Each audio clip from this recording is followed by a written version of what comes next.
Krv u stolici ili rektalno krvarenje može biti bezazlena, ali isto tako i znak ozbiljne bolesti. Ključno je zapravo obratiti pažnju na boju, količinu i popratne simptome. Postoji nekoliko tipova krvi u stolici. Prvi je svjetlo-crvena krv, koja se pojavljuje na papiru ili površini stolice i najčešće dolazi iz završnog dijela crijeva. Mogući uzroci su hemoroidi, analna fisura ili upala rektuma. Obično ova krv nije pomiješana sa stolicom, nego se vidi odvojeno. Drugi tip je tamno-crvena krv ili krv pomiješana sa stolicom, što ukazuje na krvarenje iz viših dijelova debelog crijeva. Tu su mogući uzroci polipi, Crohnova bolest, ulcerozni kolitis ili tumori debelog crijeva. Treći tip je crna, katranasta stolica, poznata kao melena, koja upućuje na krvarenje iz želuca ili tankog crijeva. Uzroci mogu biti čir na želucu, krvarenje zbog bakterije Helicobacter pylori ili dugotrajno uzimanje nesteroidnih protuupalnih lijekova. Dakle, kada se treba hitno javiti liječniku, odmah, ako imate veliku količinu krvi, osjećate vrtoglavicu ili slabost, pad tlaka, crnu stolicu ili jaku bol u trbuhu, a kada se javiti liječniku, iako nije hitno, ali ipak treba pregled. Ako krv traje više od nekoliko dana, ponavlja se, imate više od 40 do 45 godina, imate obiteljsku povijest raka crijeva ili primjećujete gubitak težine ili anemiju. Najčešći uzroci krvi u stolici, po učestalosti, su hemoroidi, koji su najčešći, zatim analna fisura, upalne bolesti crijeva, polipi i rak debelog crijeva. A kako se postavlja dijagnoza? Potreban je pregled anusa, krvna slika radi provjere anemije, test stolice na okultno krvarenje te kolonoskopija, ako postoji sumnja na ozbiljniji uzrok. Kako se liječi? Ako su hemoroidi, preporučuje se unos više vlakana i tekućine, izbjegavanje naprezanja, korištenje lokalnih masti te povremeno tople sjedeće kupke. Ako je u pitanju fisura, važno je omekšati stolicu, koristiti lokalne anestetike, a ponekad je potreban i kirurški zahvat. Kod upale crijeva primjenjuje se specifična terapija, kao što su kortikosteroidi i imunomodulatori.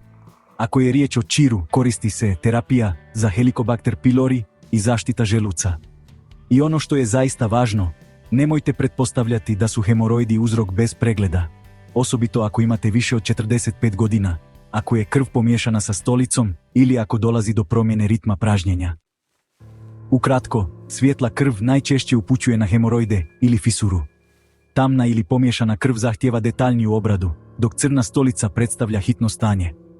U nastavku je praktičan vodič, što znači ako je stolica tvrda ili proljevasta, krv svijetla ili tamna, traje kratko ili dugo, boli ili ne boli.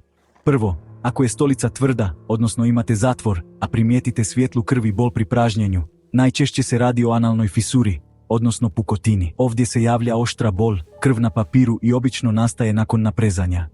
Ako je krv svijetla, a nema jake boli, često su u pitanju hemoroidi. Krv tada kaplje ili ostaje na papiru, a može se javiti i svrbež ili osjećaj pritiska. Tamnija krv pomiješana sa stolicom zahtijeva dodatnu obradu, jer može ukazivati na polipe, upalu ili tumor. Drugo, ako imate proljev, krv u stolici praćenu sluzi i bolovima može upućivati na upalnu bolest crijeva, kao što su ulcerozni kolitis ili Crohnova bolest. Ako se uz krv javlja i povišna temperatura, moguće da se radi o bakterijskoj infekciji. Povremena krv kod čestog brisanja najčešće nastaje zbog iritacije ili hemoroida. Treće, boja krvi ima svoje značenje. Svjetlo-crvena krv obično dolazi iz završnog dijela crijeva, a najčešći uzroci su hemoroidi ili fisura. Tamno-crvena krv, koja je pomiješana sa stolicom, ukazuje na viši dio debelog crijeva i potrebna je kolonoskopija ako se takvo krvarenje ponavlja. Crna, katranasta stolica znak je krvarenja iz želuca, najčešće zbog čira ili infekcije s Helicobacter pylori, i to je zaista hitno stanje, osobito ako je prisutna slabost. 4. Trajanje. Ako je krvarenje kratko, recimo 1 do 2 dana, to je često povezano s fisurom ili hemoroidima i obično se javlja kod osoba sa zatvorom. S druge strane, ako krvarenje traje tjednima, tada treba pomisliti na upalne bolesti, polipe ili tumor. U svakom slučaju, obavezna je daljnja obrada. 5. Bol naspram bez boli. Ako je krvarenje bolno, najčešći uzroci su fisura, što znači oštra bol, zatim upala crijeva ili infekcija. Ako nema boli, mogući uzroci su hemoroidi, polipi ili rani tumor. Bezbolno krvarenje koje traje, to uvijek treba provjeriti. I evo, hitni znakovi na koje treba obratiti pažnju su velika količina krvi, vrtoglavica, slabost, gubitak težine, anemija, te dob veća od 45 godina uz novu pojavu krvi. Ovo su situacije koje zahtijevaju hitnu medicinsku pomoć. Dakle, pojednostavljena orijentacija. Ako imate tvrdu stolicu, bol i svijetlu krv, najčešće je riječ o fisuri. Tvrda stolica i svijetla krv bez jake boli najčešće upućuju na hemoroide. Proljev, krv i bol mogu značiti upalnu bolest.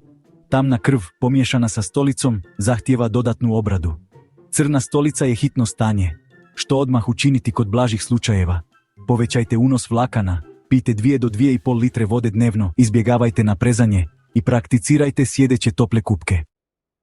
Možda se pitate, mogu li suplementi i prehrana pomoći? Prvo važno, ako je krvarenje nepoznatog uzroka, obilno, traje dulje od 3 do 5 dana ili je tamno ili crno, potrebno je napraviti liječnički pregled. Prehrana i suplementi pomažu ovisno o uzroku, ne postoji jedan dodatak za sve.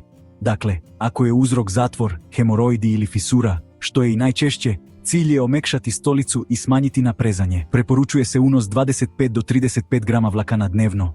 Zob, hija i lanene sjemenke, povrće poput tikvica, mrkve, blitve, te 2 do 2,5 litre vode dnevno. Od suplemenata, psilium ima najbolji dokaz za regulaciju stolice. Magnezij citrat može pomoći kod izraženog zatvora, a probiotici kod disbioze. Lokalno, pomažu tople sjedeće kupke i izbjegavanje dugog sjedenja na vareceju. Kod fisure, krvarenje najčešće prestaje kad stolica postane mekša.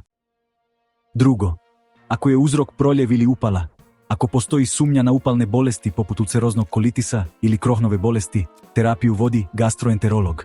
Cilj je smanjiti iritaciju i upalu. Prehrana u akutnoj fazi uključuje kuhanu rižu, kuhanu mrkvu, banane, juhe i temeljce, a treba izbjegavati sirovu hranu, začine i alkohol. Od suplemenata, probiotici s više sojeva, omega-3 zbog protuupalnog učinka, cink za obnovu sluznice i L-glutamin za podršku crijevnoj barijeri, iako su dokazi umjereni. Treće, ako je uzrok čir ili želučano krvarenje, to je često povezano s bakterijom Helicobacter pylori. Potrebna je medicinska terapija, antibiotici i zaštita želuca, izbjegavanje NSAID lijekova i nikako ne uzimati dodatke na svoju ruku bez pregleda. Četvrto, hrana koja generalno pomaže crijevima uključuje mediteransku prehranu, maslinovo ulje, fermentiranu hranu, naravno, ako nema aktivne upale i dovoljno proteina za regeneraciju. Treba izbjegavati prerađenu hranu, alkohol, previše šećera i previše crvenog mesa, što ne uzimati bez savjeta liječnika.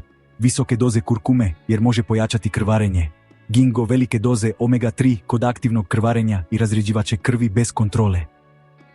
Realno, ako je krvarenje povremeno i imate tvrdu stolicu, prehrana i vlakna često riješe problem. Ako se krvarenje ponavlja, a nema boli, potrebna je kolonoskopija. Proljev, krvi, bol, tu je liječnik obavezan. Hvala na pažnji, molim vas, pretplatite se na kanal.